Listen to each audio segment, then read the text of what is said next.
Hey guys, it's Karaleigh. I just want to share an extra little mini episode with you every single week because I want you to know that it's possible to do this thing called living your best life and doing the thing that lights you up while being a busy mom. And I want to give you a little bit of a background, behind the scenes look at what's going on in my actual life and how I am doing this, how I'm doing the things that light me up and being a mom at the same time. So I'm going to tell you about what's going on in my life and the lessons that I'm learning. Take a listen. Hey guys, I wanted to take this episode, this little mini episode, and take some time to talk to you guys about the dip and talk to you about what to do when you're feeling down, when you're feeling really small. What I've noticed for me is that I am usually, if you've met me, if you know me, if you've been listening to my podcast at all, you know that usually I am very much sunshine. People love to describe me as sunshine. I'm full of energy. I'm very happy. I'm very energetic. And that tends to be my typical personality. But every couple months, every few months, I will get really down. I'll have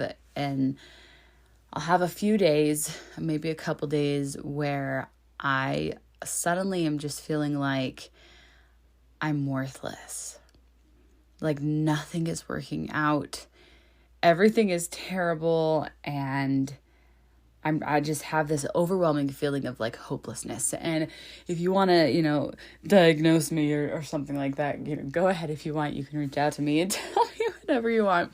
But my thought is that we all probably have these times where all of a sudden everything's just not okay.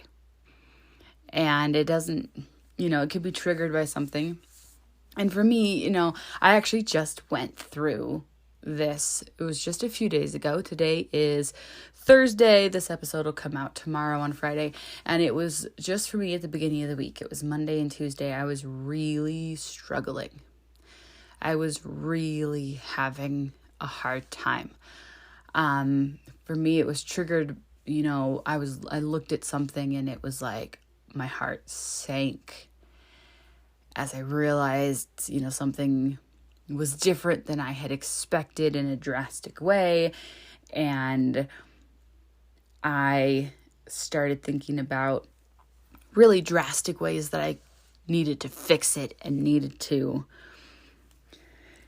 take charge and take control. And, usually the answer is actually to let go and trust. But I was trying to bully my way through it and force things to be okay. And that doesn't really work, does it? But I had this feeling of being out of control and trying to take back control. And, the truth is that we're never actually in control. We really just have to trust. Trusting is so, so important.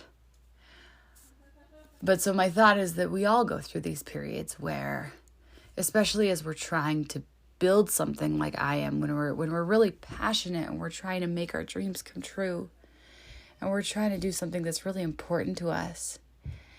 And those things take time, it takes time to build something amazing.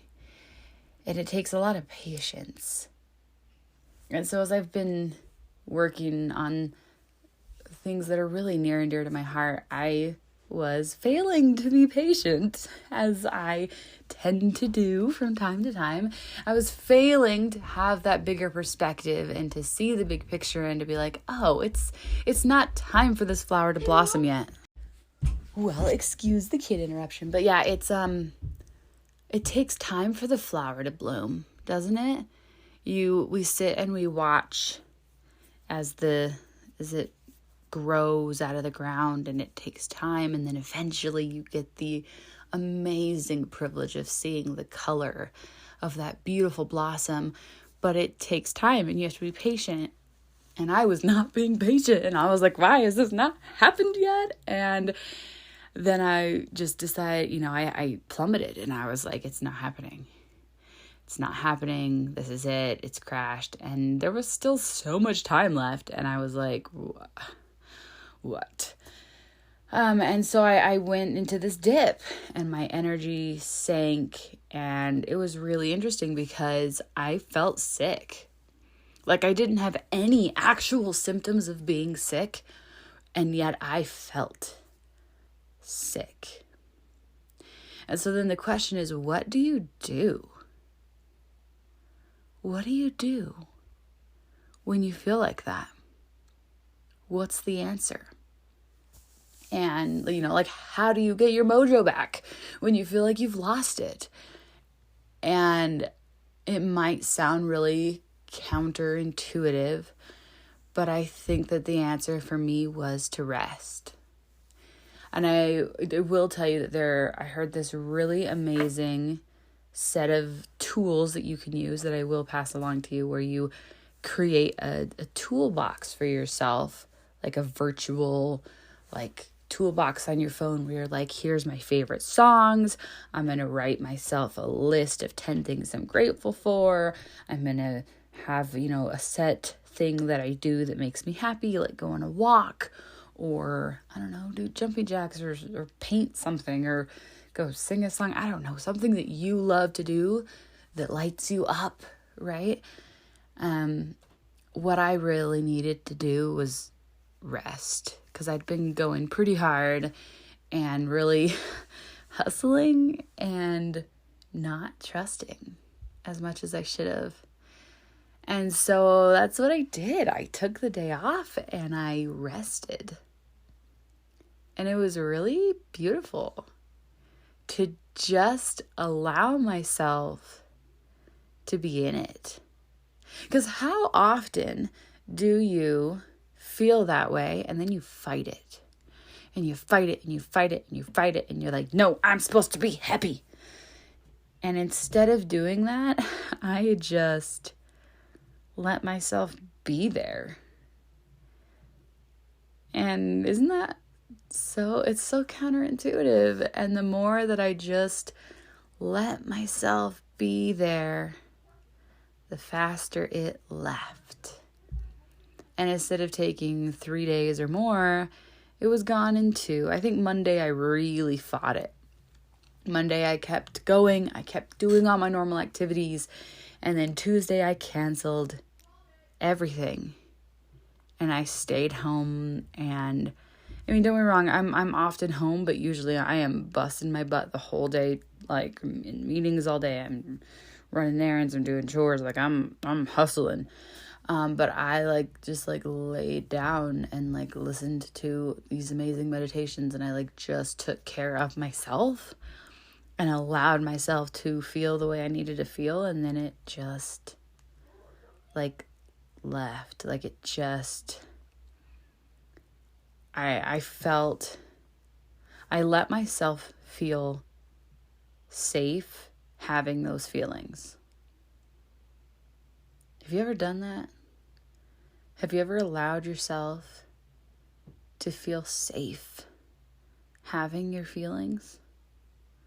Or do you constantly fight your own feelings and tell yourself that you're wrong for having them? I think a lot of us do that. And I've done that a lot. No, I'm supposed to feel happy right now. I'm supposed to feel grateful all the time. But it turns out the more that you allow yourself to just feel however you feel and to just be safe with yourself, the more that it can just move on. And then you can then you can come back to your natural self. And so I found that by Wednesday and by today, I'm like, boom, I'm back, baby. I'm back to my natural self. I am ready to rock and roll, and it is on.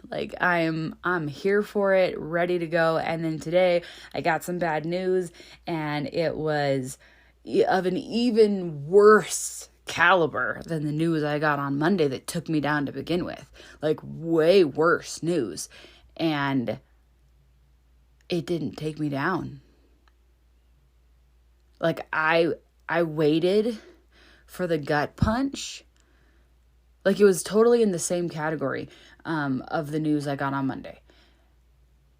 And I got the news and I was waiting for it to hit me and drag me down, and it didn't.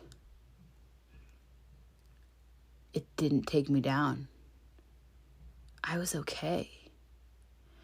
And I got this amazing insight that, like, no matter how much the storm rages around me, I get to choose to feel safe. I get to choose that no matter what emotions I'm feeling, those emotions are safe with me. They're safe with me.